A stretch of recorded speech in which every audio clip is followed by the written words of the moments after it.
lost volume. Welcome to Nasdaq Trade Talks. I'm Jill Malandrino, global markets reporter at Nasdaq. Joining me for the segment, we have Chris Dearborn, managing director on Nasdaq's market intelligence desk, for an update on technical levels to watch in the Nasdaq 100. And Chris, it's quite refreshing to see a lot of green on the screen, with tech stocks taking a cue from Samsung in the sales data. You know, the NDX has been up 4 days in a row here. We're up 4.4% to start the month.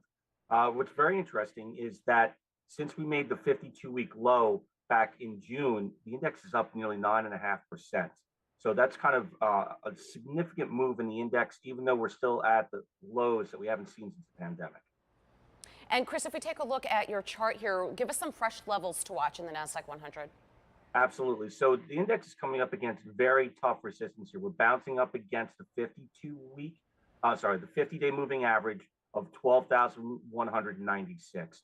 That's going to be a significant resistance area there. And if we can break through that, the next level is going to be tight, which is at 12,388.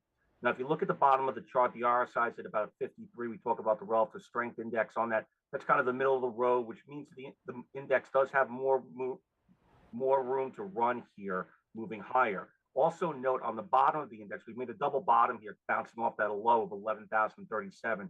That was the 52-week low made on June 9th.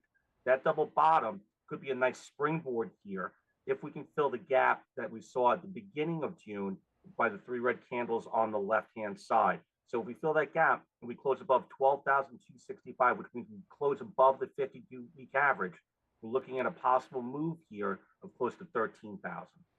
And Chris, let's take a look at the constituents that are participating to the upside here. Right now, we've only got about 12 names that are in the red. Really amazing. There's over 30 different names in the Nasdaq 100 today that are up over 3%.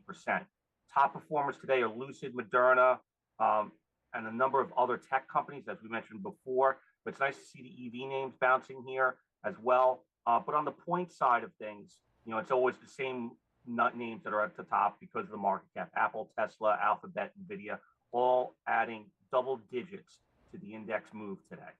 All right, Chris, appreciate the insight as always. Thanks for joining us on Trade Talks. I'm Jill Malandrino, global markets reporter at Nasdaq.